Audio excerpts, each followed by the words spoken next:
जय श्री कृष्ण दोस्तों। आज इस वीडियो में हम लोग बात कर रहे हैं चातुर्मास के 4 प्रमुख व्रतों के बारे में।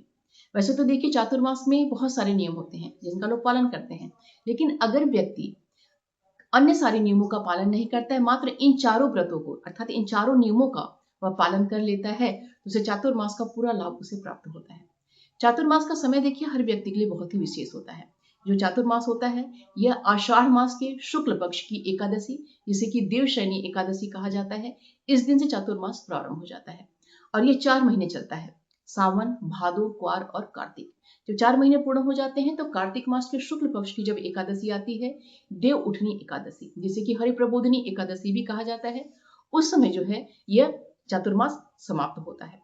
और ये जो चातुर्मास होता है इसमें भगवान विष्णु जो है अपनी योग निद्रा में रहते हैं और इस जो समय का जो चातुर्मास का समय होता है इसे चौमासा भी कहा जाता है और इसे देवशयन काल भी कहा जाता है।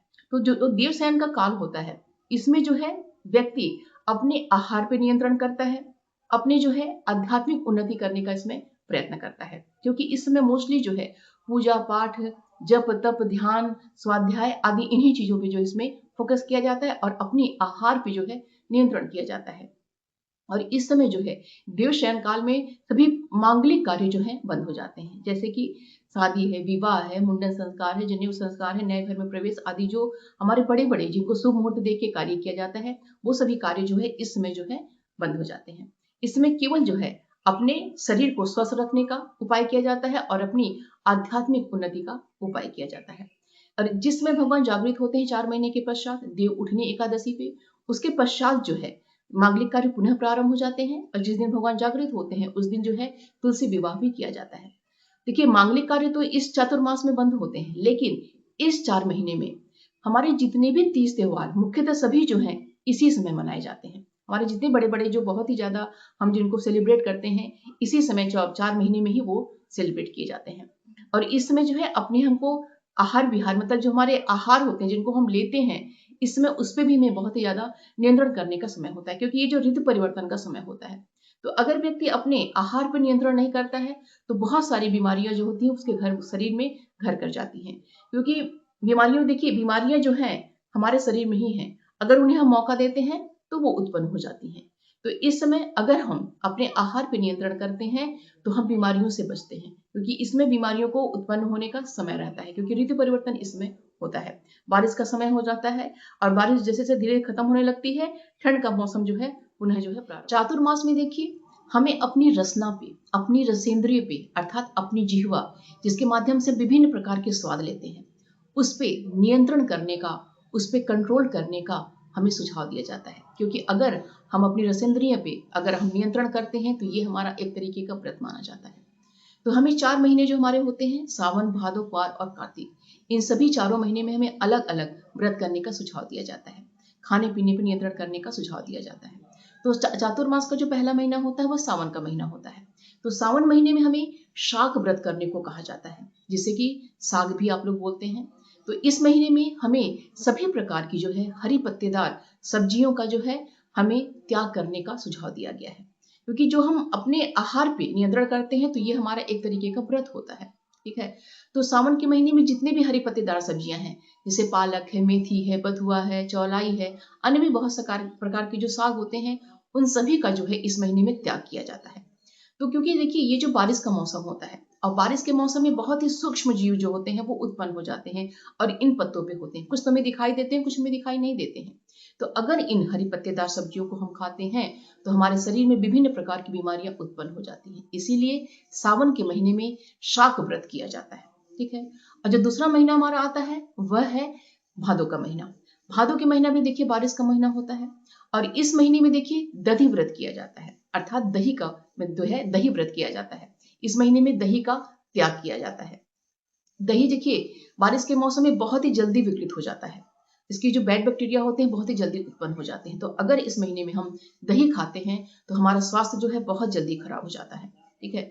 और इस दही ही केवल नहीं, दही से बनने वाले जितने भी प्रकार के व्यंजन हैं, जैसे दही तो है ही है, इसके साथ ही साथ देखिए हमारा रायता है, हमारा छाछ है, लस्सी है, ठीक है, और कढ़ी है, और जितने भी प्रकार के दही से जो जिनका हम प्रयोग करते हैं, ऐसा नहीं कि केवल दही ही कंट्रोल करना है, दही से बनने वाले जितने भी प्रकार के व्यंजन हैं उन सब का त्याग किया जाता है। तो इस महीने में दधि व्रत करने का हमें सुझाव दिया जाता है। चातुर्मास का जो तीसरा महीना है वह है क्वार का महीना, जिसे कि आश्विन का महीना भी कहा जाता है। इस महीने में दूध व्रत किया जाता है, अर्थात इस महीने में हमें दूध का त्याग करने का सुझाव दिया जाता है। ये दूध चाहे गाय का हो, चाहे भैंस का हो, चाहे बकरी का हो, चाहे और भी जितने भी पशु हैं जिनका दूध जो है प्रयोग किया जाता है, सभी दूधों का जो है इस महीने में त्याग करने का सुझाव दिया जाता है। क्योंकि देखिए इस समय जो है बारिश का मौसम होता है, और बारिश के मौसम में जो पशु हमारे होते हैं उनके आहार में बहुत ही ज्यादा परिवर्तन होता है, जिससे वजह से उनके शारीरिक अंदर शरीर में बहुत ज्यादा परिवर्तन होता है, उनकी दूध की क्वालिटी, दूध की प्रकृति में बहुत ज्यादा परिवर्तन होता है। तो अगर फिर वो दूध हम पीते हैं तो हमारे अंदर भी वो सारे परिवर्तन आ जाते हैं, हमारे शरीर में भी जो है कई सारी बीमारियां उत्पन्न होने की चांसेस होती हैं। इसीलिए इस मौसम में जो है मतलब जो हमारा जो आश्विन का महीना होता है, क्वार का महीना जो हमारा होता है, इसमें जो है दूध का व्रत किया जाता है। और दूध देखिए इसमें केवल दूध ही नहीं, दूध से बनने वाले जितने भी व्यंजन होते हैं, चाहे खीर है, चाहे अन्य प्रकार के लस्सी वगैरह जितने भी प्रकार चीजें होती हैं। अब वो देखिए चीजें अगर मान लीजिए आप बाहर से भी कुछ खरीद के लेके आए, दूध जो है बहुत सारा ड्राई फॉर्म में भी मिलता है। तो चाहे लिक्विड दूध आप ले रहे हो, चाहे ड्राई फॉर्म में वो दूध हो, कोई भी तरीके का दूध जो होता है इस महीने में मना किया जाता है। तो ठीक है, तो अगर अपने शरीर को स्वस्थ रखना है, अपने अंदर बीमारियां उत्पन्न नहीं करनी है, तो हम लोगों को सभी को जो है क्वार के महीने में जो है दूध व्रत अवश्य ही करना चाहिए। ठीक है। और चौथा जो आखिरी हमारा जो महीना आता है चातुर्मास का, वह है कार्तिक का महीना। कार्तिक के महीने में देखिए बारिश जो है खत्म हो जाती है, उस समय जो है ठंड का जो है आगमन धीरे धीरे होने लगता है। तो कार्तिक के महीने में देखिए हमें जो है द्विदल व्रत करने का आदेश दिया गया है, सुझाव दिया गया है। द्विदल मतलब हमारे जो भी अनाज हैं जो कि दो भागों में बढ़ जाते हैं। ठीक है, जो दालें हमारी जैसे कि चने की दाल, मूंग की दाल, अरहर की दाल, मसूर की दाल, उड़द की दाल, जितने भी हमारे दालें हैं वो जो इसीलिए इसको द्विदल कहा जाता है। जो भी अनाज दो भागों में हमारे दालें जो है बढ़ जाती हैं, इन्हें जो है जो इस महीने में जो है कार्तिक के महीने में इन्हें खाने का सुझाव नहीं दिया जाता है। क्योंकि देखिए इस मौसम में देखिए आप सभी ध्यान भी देंगे कि इस मौसम में जो हमारी दालें हैं उनके अंदर बहुत ज्यादा जैसे झाले टाइप के लग जाते हैं, उसमें कीड़े मकोड़े बहुत जल्दी जल्दी लग जाते हैं। तो अगर इन दालों का हम सेवन करते हैं तो हमारे शरीर में जो है बीमारियां उत्पन्न होती हैं और हमारे अंदर कफ की प्रवृत्ति बहुत ही ज्यादा बढ़ जाती है। ठीक है, इसीलिए इस महीने में जो है द्विदल का व्रत किया जाता है। सभी प्रकार की जो दालें हैं उनको खाने का देखिए हमें जो है त्याग करने का जिसमें जो है निर्देश दिया गया है। ठीक है, तो ये चारों महीने जो है, इन चारों महीने में जो है हमें अलग अलग खानों का त्याग करके जो है उनका हमें व्रत करने का सुझाव दिया गया है। सावन में जो है आपको शाक का व्रत करना है, भादों में जो है दधि व्रत करना है, कुआर में जो है दूध व्रत करना है, और कार्तिक में जो है द्विदल व्रत करना है। ये चार प्रकार के अगर आप व्रतों का पालन करते हैं, इन चार प्रकार के नियमों का अगर आप पालन करते हैं, तो समझ लीजिए कि चातुर्मास आपका बहुत ही अच्छे से पूर्ण हो गया। आपने चातुर्मास के नियमों का पालन आप कर लिया। क्योंकि अगर हम अपनी रसना पे कंट्रोल कर लेते हैं, अपनी रसेंद्रिय पे, अपनी जिह्वा पे हम कंट्रोल कर लेते हैं, उस पर नियंत्रण कर लेते हैं, तो समझ लीजिए हम लोग बहुत ही बड़ी विजय हम लोग प्राप्त कर लेते हैं। हमारे तक के शास्त्रों में ये भी कहा गया है कि लक्ष्मी भी उसी पे प्रसन्न होती है जो कि अल्पाहार करता है। ठीक है, बहुत ज्यादा खाने पीने जो बहुत ज्यादा चटोरे होते हैं, बहुत ज्यादा खाते पीते हैं, लक्ष्मी उनसे प्रसन्न नहीं होती है। अल्प आहार करने वाले से लक्ष्मी बहुत ही जल्दी प्रसन्न होती है। ठीक है, तो प्रयत्न करके हमें जो है इन बहुत देखिए सरल है नियम ये, तो अगर इन नियमों का हम पालन करते हैं तो चातुर्मास हमारा विशेष फल हमें प्रदान करने वाला है। तो अब हम लोग बात करते हैं कि हमें संकल्प जो है ये किस तरीके से लेना है। तो देखिए जब हमारा 25 जुलाई को हमारा देवशयनी एकादशी है, तो इस दिन जब हम अपना पूजा अर्चना कर लेंगे शाम की, तो शाम की पूजा अर्चना करने के पश्चात अपने देव को हम शयन कराएंगे। ठीक है, आप व्रत कर रहे हैं मतलब एकादशी का व्रत कर रहे हैं नहीं कर रहे हैं वो अलग मैटर करता है, लेकिन शाम के समय जो है हम भावपूर्ण मतलब उनके प्रार्थना करके मानसिक रूप से उनको शयन कराएंगे। ठीक है, तो उनसे हम प्रार्थना करेंगे, हाथ जोड़ के अपना उनको प्रार्थना करेंगे कि हे अच्युत, हे जगन्नाथ, हे नारायण, आपके सोने से ये पूरी सृष्टि सो जाती है और आपके जगने से ये पूरी सृष्टि जागृत हो जाती है। आपके सोने और जगने से ही यह पृथ्वी सोती और जगती है। हे अच्युत, हे जगन्नाथ, अपनी करुणा से अपनी कृपा दृष्टि हम पे बनाए रखिएगा। ऐसे जो है भावपूर्वक जो है उनको प्रार्थना करके शयन कराना है, और उसी समय जो है पुनः जो है आपको अपने चातुर्मास का संकल्प लेना है।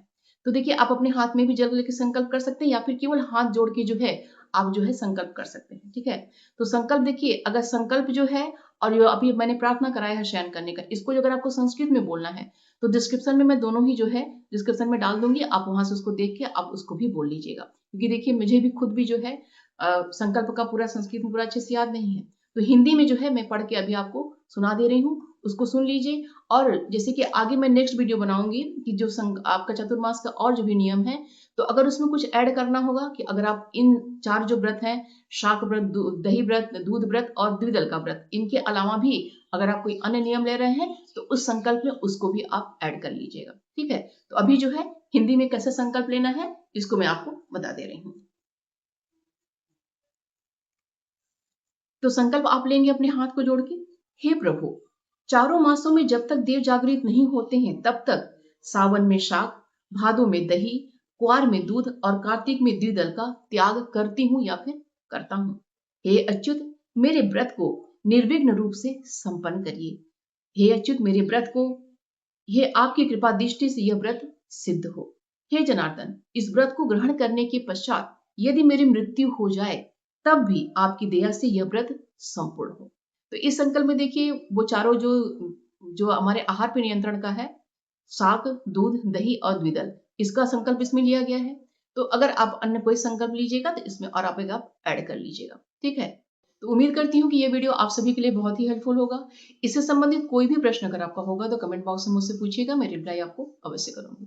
तो मिलते हैं अगली वीडियो में। अपना और अपनों का ख्याल रखिएगा। जय श्री कृष्ण। हर हर महादेव।